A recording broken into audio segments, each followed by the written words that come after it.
selawat Umi. Selawat Umi.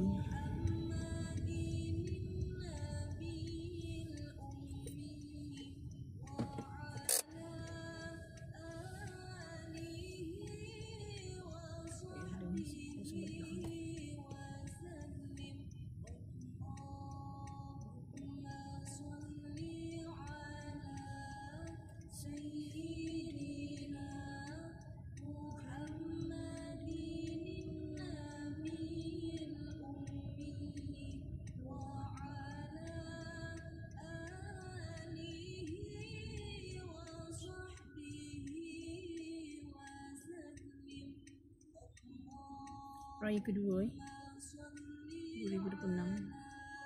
Rasanya tahun ni raya paling sunyi. Raya yang paling sunyi.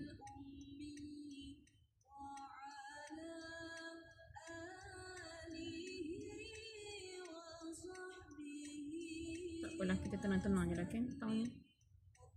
Adalah dia punya apa, hikmah tu.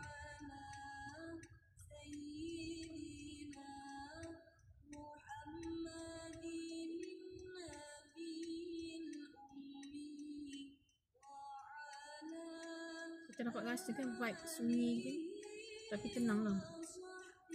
Banding tahun lepas raya chaotic. Chaos. Kalut sikit. Terlalu happy. Tahun ni kita banyak berbalik kepada diri kita sendiri lah. Get back to yourself.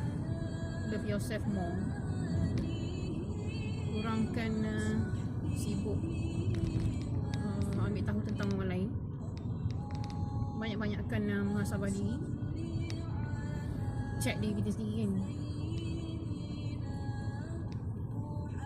Banyakkan selawat, teruskan selawat. Itu pesanan arwah abah saya lah. Daripada dia hidup sampai dia meninggal ni.